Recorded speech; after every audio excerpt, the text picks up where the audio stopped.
again to be part of the Time in the Valley program schedule.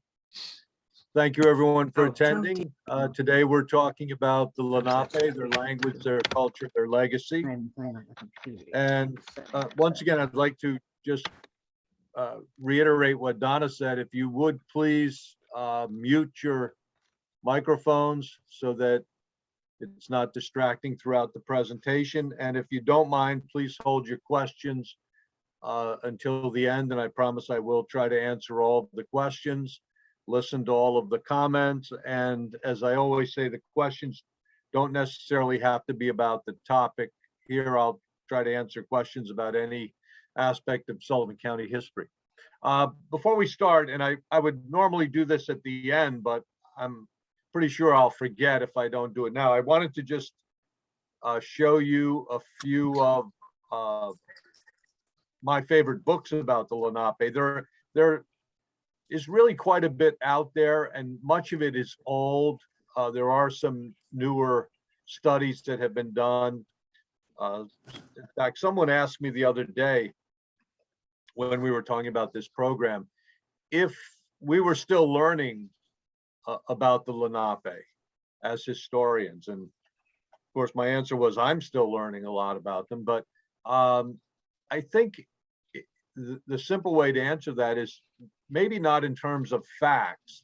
I think most of the facts, most of the history is known, but I think we are learning how to interpret some of those facts and how to really evaluate the Lenape and particularly their language as well. So I just wanted to mention a few of the books. I don't know if you can see these, but this is published by the University of Pennsylvania Press. It's called Lenape Country, Delaware Valley Society before William Penn. So this is really an early study of the early Lenape culture prior to the arrival of the Europeans. Again, it's Lenape Country, and the author is Jean R. Soderlund. Robert Grumet, who is a retired archaeologist for the National Park Service, has actually done a number of books on the Lenape, and each one is very good. This is more of a glossary of terms. It's called Manhattan to Minisink, American Indian Place Names in Greater New York. This is Robert S. Grumet, another excellent book for Lenape language. And we'll talk about place names a little bit later. And that book gives a lot of speculative definitions and whatnot.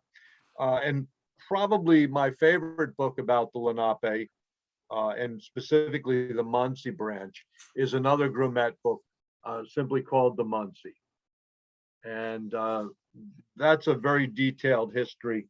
How did you get? One of the earliest writers about the Lenape and their culture in particular was Dr. Herbert C. Kraft, who has since passed away, but his son, John T. Kraft, who's been to Sullivan County a number of times, done programs here, continued his work. He operated a nonprofit called Lenape Lifeways for many years, and he republished some of his father's books not too long ago, and it's a massive volume called The Lenape Delaware Indian Heritage, 10,000 BC to AD 2000. It's a big book, a lot of information, and mostly by Dr. Herbert C. Kraft. So those are some of my favorite books about the Lenape, and if you have an interest in getting more detailed information after the program today, I would definitely seek out those books. And as I said, there are many others, most of them fairly early. So today, the Lenape, their language, their culture, their legacy. This is just a map that actually comes from Grumet's book, The Muncie, which shows a little bit about where we would have found the Lenape over the years. You can see up to the upper left. And I might point out that the term Lenape, as it appears here, is generally not used today. The feeling among most historians is that Lenape would have been the way they referred to themselves. And basically, it means we the people, or we the original people. So technically, we call them the Lenape. The Munsee is a branch of the Lenape, and they were the branch that lived, at least in the warm weather months, in the area that would become Sullivan County. For many years, historians believe there were three distinct branches of the Lenape. You may also hear them referred to as the Delaware. That was the English name for the tribe.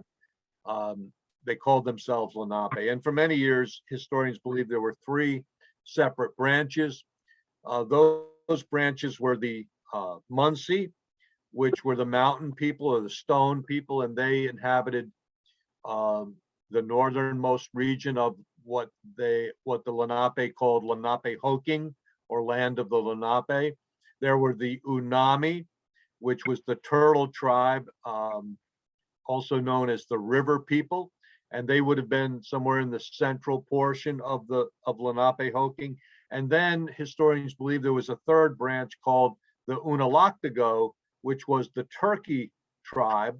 The Munsee were the wolf tribe, the Unami were the turtle tribe, and the Unalaktago were the Turkey tribe, and they inhabited the southernmost portion of Lenapehoking, down around Delaware and that area. And the Unalaktago were the ocean people.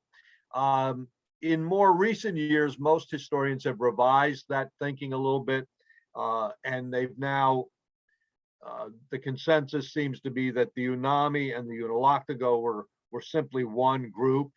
So the Munsee, a little bit different in terms of culture and language.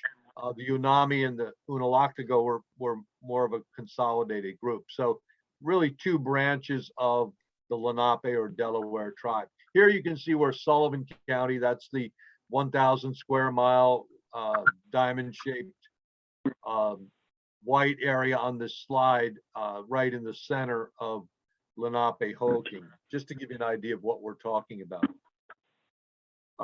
Once we get into their culture and talk about the Lenape, I think it's important to understand their dress as well as their belief system. This slide will show a little bit about how they dressed.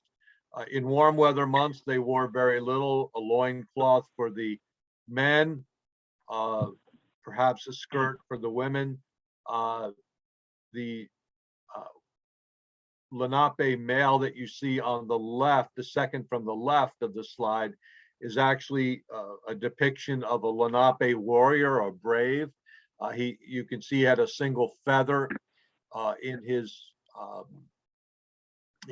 hair, and his haircut would be what we would mostly refer to today as a mohawk, but the Lenape used that style long before the Mohawks came to New York. So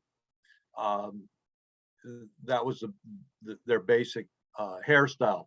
The feather, the concept of the feather was as a protective device. That was supposed to provide a bit of protection for the warriors from the spirit world. So it was kind of a connection between the warrior and the spirit world. And the spirits really dominated much of the Lenape's culture. They believed, in fact, that every object in nature, be it a rock or a blade of grass or a tree, animate or inanimate, was inhabited by a spirit. And the spirit was called a Manitou. And the spirit world as a collective was called the Manitowoc. And the Manitowoc were, some were good, some were evil. The only Manitowoc that was ever created in a likeness of, we'll talk a little bit later, was the keeper of the game, Messing or Messing Holocaust. We'll talk a little bit more about messing a bit later in the presentation. But again, they lived in a really a spiritually charged existence because of their belief in the spirit world. In terms of how they lived and where they lived, much of their activity here in the upper Delaware region, or this, what would become Sullivan County later on, was in the warm weather months only. They would not have spent a lot of the colder months here. They would probably have moved south, in effect being our first snowbirds. But in the warm weather months, they would have congregated along the rivers, the Delaware, the Neversink, in very small communities. Here you see their wigwams, sort of a longhouse. They would be fairly small. In rare instances, they might have a much larger residence if the family itself was larger, if there were many members, perhaps an extended family with grandparents and aunts and uncles living together. But generally, their communities were very small. They might be made up of just a few families, or perhaps one large extended family. And again, largely living along the rivers because they were vital to life. They were originally hunters and fishermen, lived a fairly nomadic existence because of that. As they learned to grow crops, as they became more versed in agriculture, they began to grow corn and squash and beans, and that enabled them to settle down a little bit more. We often hear the reference to the Lenape as great stewards of the environment, and they regarded the land as something that was borrowed from their descendants, as opposed to the European tradition that we might inherit land from our ancestors.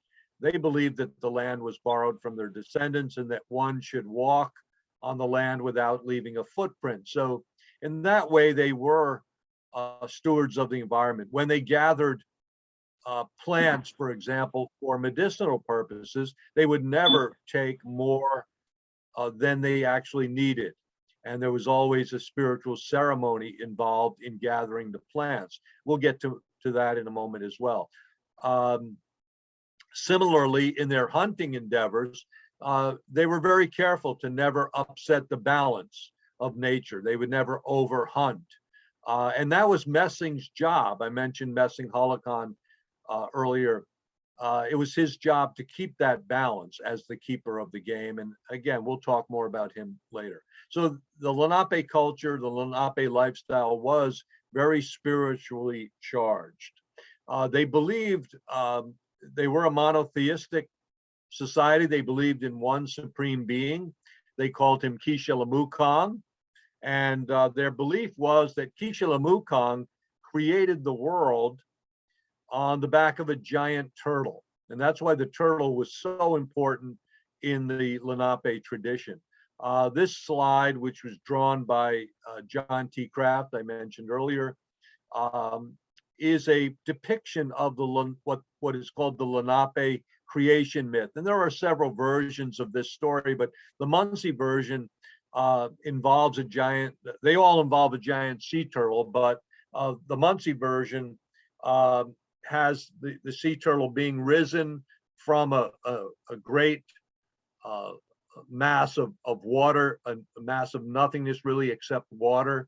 And Kishilamukong raises from that water a giant sea turtle. And from the mud on the sea turtle's back, a tree begins to grow. And as the tree branches get longer and they reach down and contact the mud, first man and then woman grow from the branches. And this perfectly sums up the Lenape's notion of the interconnectedness between man and nature. So you have plant, animal, and man here in this single sketch, which shows the Lenape's creation story. Their death rituals evolved over the years. In the beginning, they might have placed the dead in a little bit different position than you see here, but they believed that death occurred when the spirit was separated from the body. And when someone became ill, and particularly gravely ill, the Lenape believed that the spirit was in the process of leaving the body. And there were two types of healers in the Lenape tradition. One was a typical medicine man who would administer herbal remedies, which we'll talk about. But the other was much more of a spiritual healer and would actually serve as a kind of a liaison between the actual world and the spirit world. And when someone was sick, he'd be called upon to try to keep the spirit of the person from leaving the body. And so his medicinal treatment would have included a spiritual component. Most of the healers, in a more physical sense, were women. The women would collect the plants. They would administer the remedies, and they would, what we would call, nurse the sick back to health. So most of the healers were women in the Lenape tradition. Most of the remedies, probably fair to say all of the remedies, were herbal in origin, and many local plants were used for healing. So depending upon where you were in Lenapehoking, where you take a view of the herbal remedies would be different because of the fact that different plants would have grown in that area. For example, locally, they would have used blackberries, made a juice from the blackberries to treat stomach problems. They used the bark of the willow tree, which was found along the banks of the rivers and streams, to treat fever, aches and pains, headaches. We know now from our knowledge of chemistry that the willow tree bark contains salicin, which is very close chemically to aspirin. And so we have shown that a lot of these remedies that the Lenape used actually had real medicinal value. As I said earlier, they were great hunters and fishermen. This is a terrific slide, again drawn by John T. Kraft, and used with his permission, of the Lenape fishing in the Delaware for shad. They would construct their nets from saplings, weigh them down with stones, and cast them out into the Delaware, and they would catch shad as they came up the river in the early spring in great numbers. And they perfected a way of smoking their fish and their meat so that it would be preserved throughout the winter months and would travel well. And this was a technique that they later taught to the Europeans.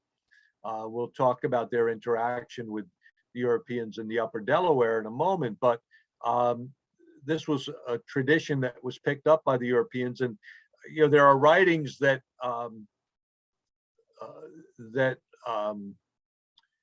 that tell us that these colonials, after they arrived here, would have prized the shad, especially after they learned to smoke it, because it was something that they could use all year round. And every colonial kitchen in the Delaware Valley, for example, would have had a barrel of shad and some choice shad hanging that had been smoked. And this was very typical, and it was something that was picked up from the Lenape. They also had a very interesting way of fishing for trout.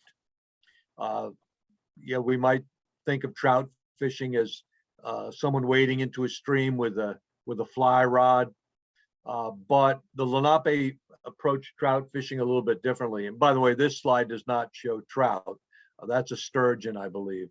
But the way they fished for trout was they would find a stream where the water rushed over the rocks, and had kind of a bubbly effect. And they would take the bark of the walnut tree and they would mash it up and mix it with water, and they would dump that into the stream.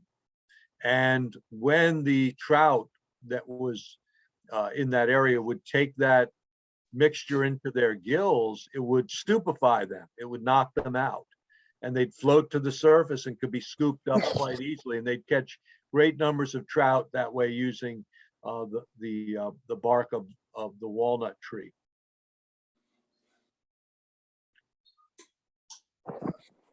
The Lenape were a matriarchal society, and this understanding came about a bit later. One example of how it impacts our interpretation of the Lenape culture.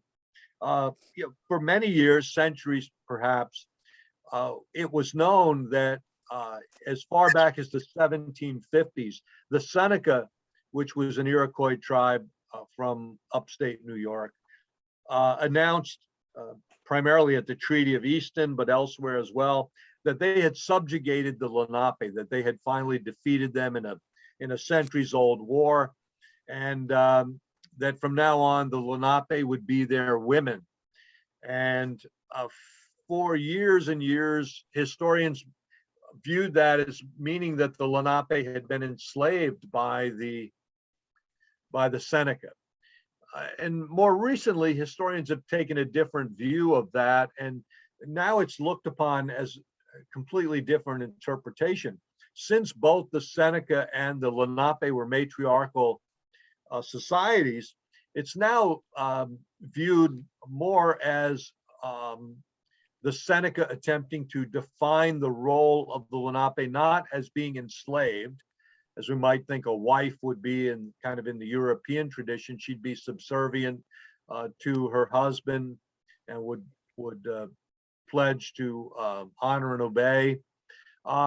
In the Lenape tradition and the Seneca tradition, the women would have been equal, but they would have had different specific jobs. Their role would have entailed specific jobs that were different from the male. So in this case, the Seneca were announcing that the Lenape would, from that point forward, no longer be taking up the tomahawk. They would no longer be the warriors, but they would serve the functions of the women in the society, which was primarily being the diplomats, adjudicating disputes, and being the healers and things like that. So that's a way that our understanding of the Lenape culture has been evolving over the years. We now define their relationship with the Seneca a little bit differently than had been done earlier.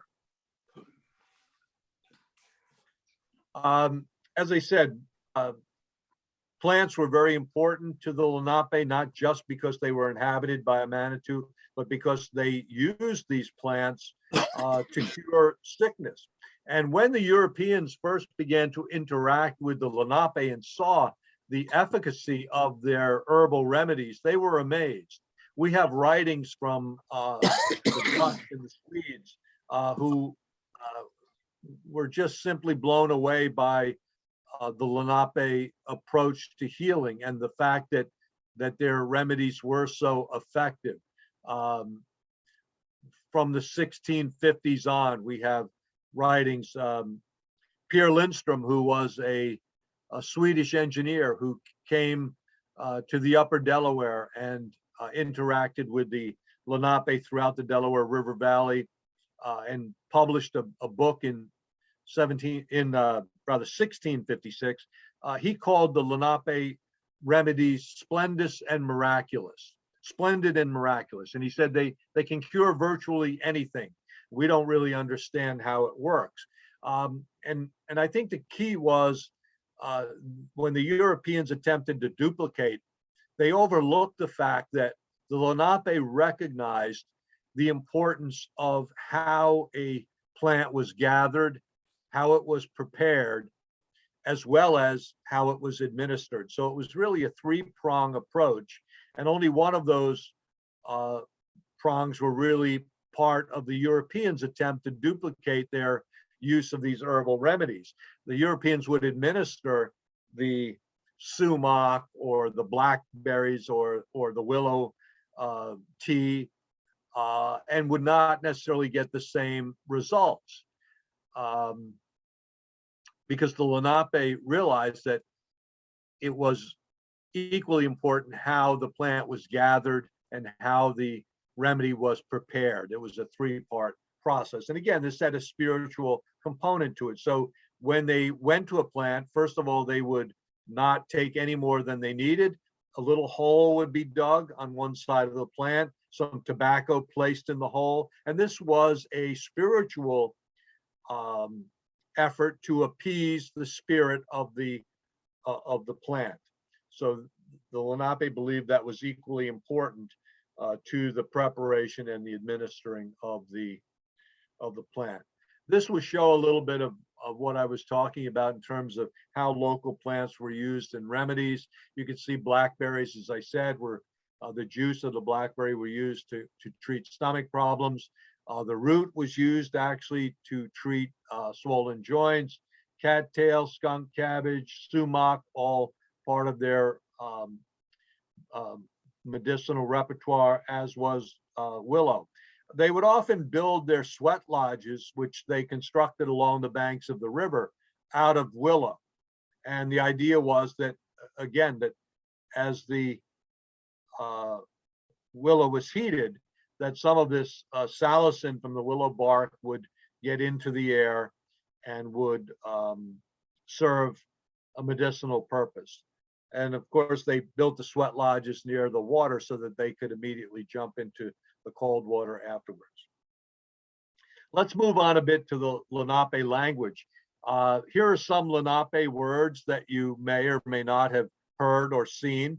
And let me start out our discussion of the Lenape language by saying it was incredibly important because they did not have a written language. The Lenape language was strictly a spoken language.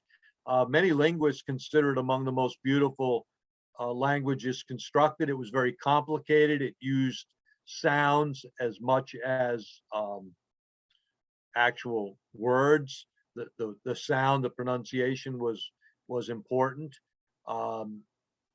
We have dissected some of these words and we've learned to interpret and translate some of them. But because they didn't write anything down and because the European interaction with the Lenape was really so brief, we've lost the ability to translate most of these words. And in terms of place names in particular, which we'll talk about next, you'll see throughout the literature, depending on when a piece of literature was actually written, you might see dozens of different translations for the same word that we use today, and they'll bear very little resemblance to each other. And we're not really sure how to translate the words. We can make an educated guess in some instances, and we'll talk about that in just a moment. But these words you'll see from time to time. So we have Lenapehoking, and again, the spelling is kind of optional because they didn't write anything down, so we're only guessing how these words might be spelled. So when you see an ing suffix, that could sometimes appear as an ang or an ink, perhaps. Similarly, the uck might appear in different ways. The ong you see there as Kishilamukong may be a ung or an onk or a unk. So the spelling is really optional. Don't really go by the spelling of the words. But Lenapehoking, land of the Lenape. So they would have controlled most of the land mass from upstate New York, certainly the upper Delaware, Minisink Island, down through the state of Delaware. That would have been Lenapehoking. Lenapewiatuk is their word for the Delaware River. Similarly, they would have called the Hudson Mohicanatuk, the river that belonged to the Mohicans, who were kind of a sister tribe, both Algonquin in their culture. Kishilamukong was their supreme being. Some of these other words that you see here, Lepwienu. Lepwienu is the Lenape word for a wise man. Quinish is the panther, and specifically Quinish is an underwater panther or an underground panther, and very important in their tradition. The Ojibwe, which were an Algonquin tribe from the Great Lakes area, were the panther was very important in their culture, and Quinish appears in many of their oral traditions. Walakamike means pretty place or lovely earth. Hakihet is the Lenape word for farmer. Tekini is the Lenape word for forest. We also have many local place names that are in use in Sullivan County and Ulster County today that can be traced back to Lenape. And we'll make an attempt to kind of translate some of these. They're very difficult, though, and speculative in their translations. But mammicating is one. A couple of things that we kind of think we know about the Lenape language is that when they repeat a syllable, so we see this as a common thing in place names, mammicating, so the M-A shows up, as in Wawarsing, we have the W-A-W-A. That's their way of saying very. So if mammicating is translated, for example, as it is sometimes as the Big Valley, then the fact that prefix MA is repeated, that means it's a very big valley. So we believe that the ing suffix, those last three words, which sometimes could be ink as well, usually means valley or stream. So we have mammicating, we have Wawarsing. So Wawarsing might be very windy stream. Minnesink, again, same suffix. Minnesink, some have translated as where the water has gone. There are many speculative translations for the word Minnesink. But the ing, suffix, very common in Lenape place names. Similarly, the ack suffix, very prevalent in place names. Lakawak, Homowak, Mahakamak. And again, these would refer to, in most cases, valleys, low-lying areas. And again, the ONK or UNK or ONG, these often are used to describe places that are high, lofty, rocky, mountainous type of places. Mohonk, Kerhonkson, Cushitonk. There are many other words with that suffix. So again, spelling is optional. We have only speculative translations. For example, some have over the years have persisted in translating Cushitonk as low-lying area. I think that's incorrect because of that UNK suffix. Another speculative translation for Cushitonk is place of the Red Cliffs, which I think is probably more likely because of the UNK suffix, meaning something rocky or high. A cliff would certainly qualify. But again, to try to pinpoint these translations, very difficult. And if you go through the literature, you read 12 books about the Lenape, you're likely to come upon 12 very different translations for these words. I can say, though, that the word never sink does not mean that you will never sink in the river. That's just a coincidence. It actually comes from a term that's more likely closer to Navasing. And again, that ing or ink suffix is important and would be used to refer to a valley or a stream.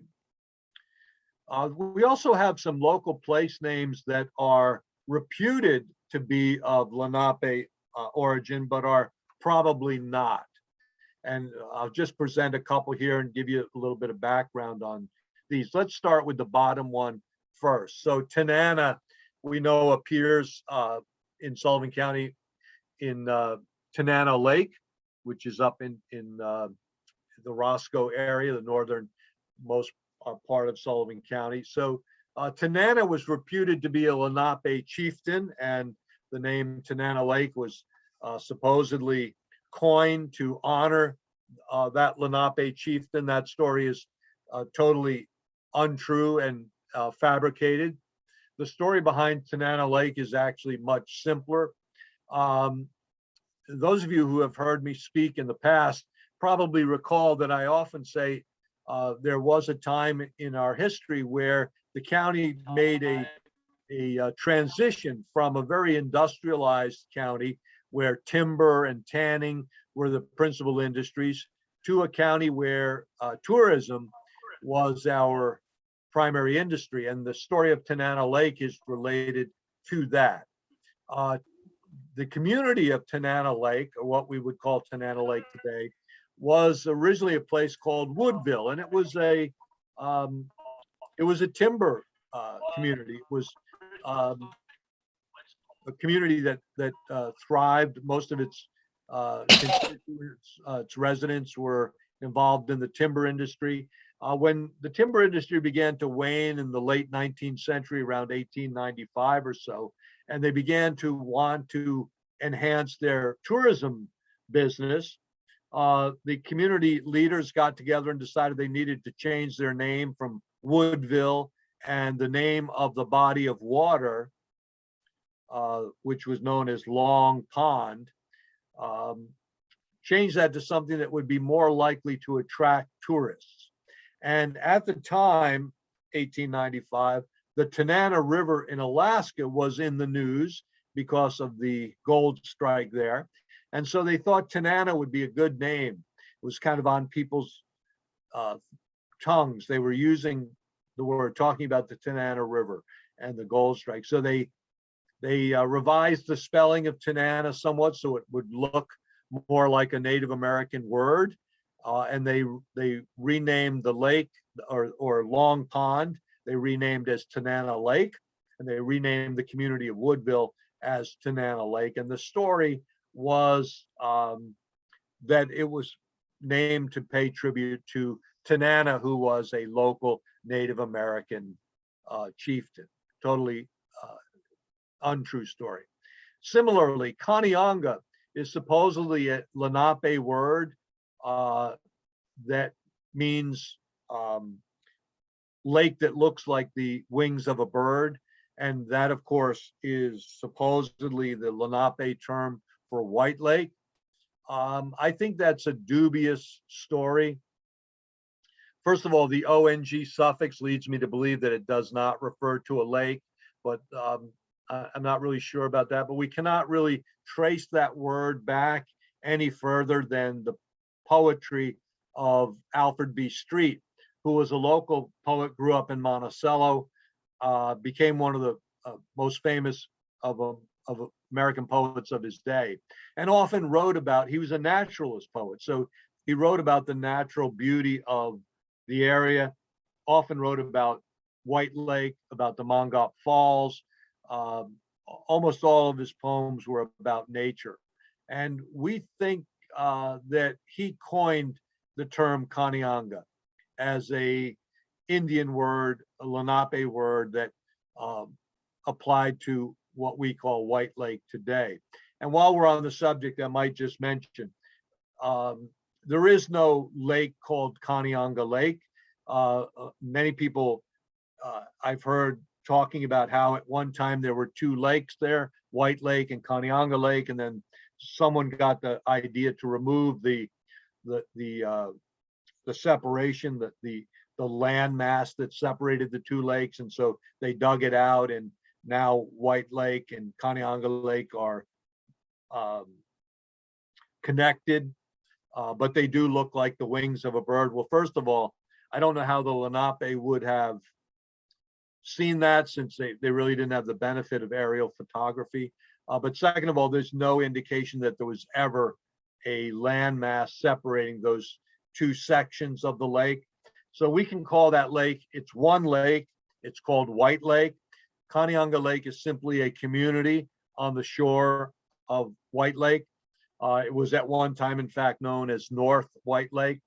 So the story that there were two separate lakes at one time, totally untrue, and there is no such lake as Conneaunga Lake. That's just simply the community on the north shore of White Lake.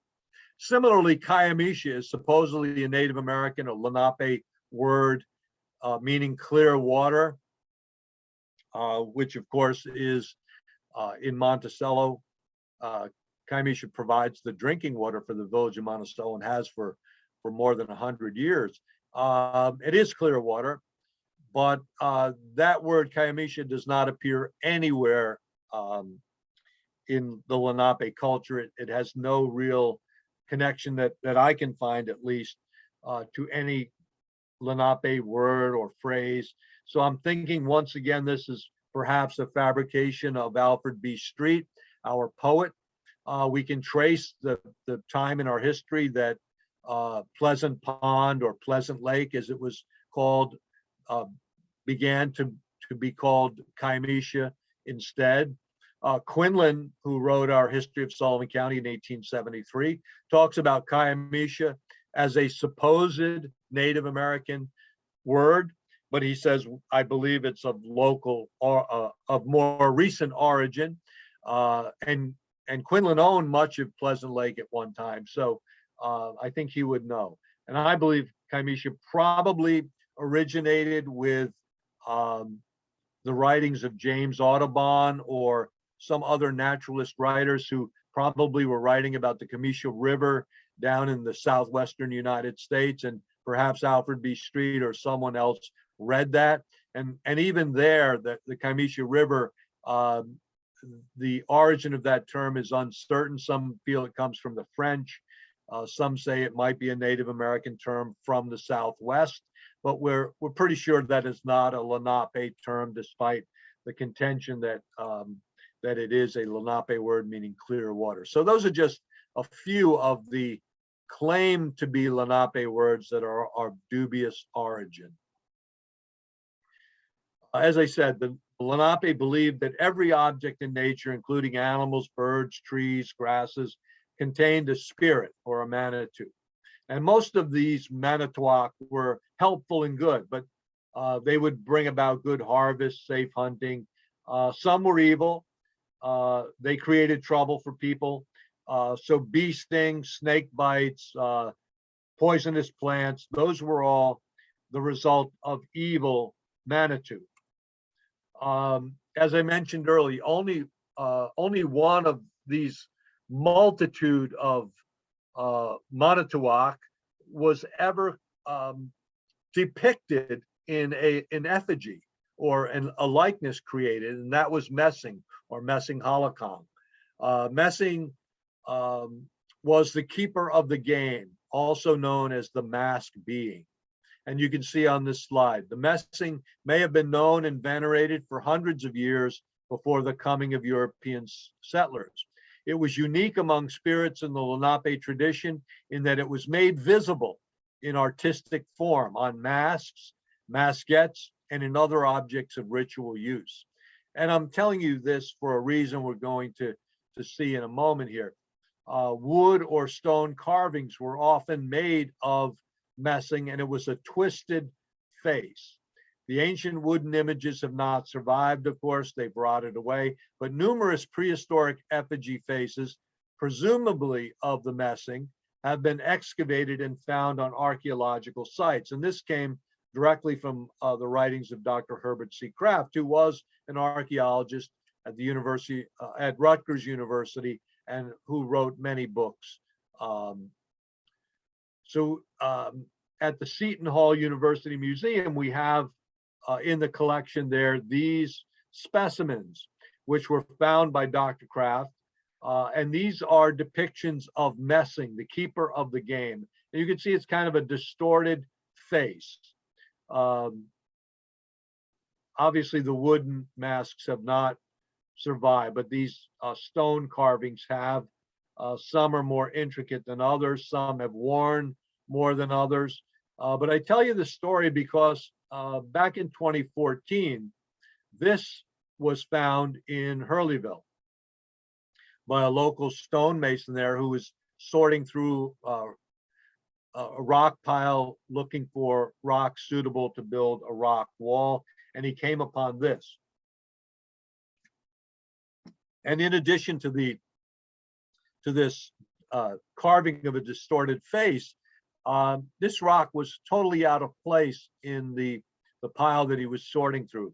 It was much denser and heavier than the other stones that were in the vicinity. He had never seen a stone like this anywhere in his decades of working as a stonemason and primarily building dry stone walls, laid up stone without mortar. And he brought this to me to try to identify. Here's a picture of it. It's about the size of a football. We sought out a number of archaeologists, and they agreed that it was most likely an image of messing created by the Lenape back in the day. And how important was messing to the Lenape? Well, if you think about it, really he was among the most important of all the Manitou, because the game were so critical in the life of the Lenape. It provided their food, their sustenance. And so to have some spirit in charge of maintaining the balance, to make sure that overhunting did not take place, made messing very important. And even when the Delaware tribe of Indians, which is the branch of the Lenape that now exists out in Oklahoma, which is making an attempt to reconstruct the Lenape language, when they created this seal that you see here, the seal of the Delaware tribe, they included on the seal some of the important totems. And you see here that the wolf, the turtle, and the turkey are the three branches of the Lenape. You also see the mask, which is half red, half black. That's the twisted face of the masked being. So Messing's likeness actually appears on the seal of the Delaware tribe. That's how important he was in the Delaware culture. For further reading, you can check out these publications. I'll leave this slide up in case you want to write this down. Robert Grumet is, as I said, in 2009 wrote the Munsee,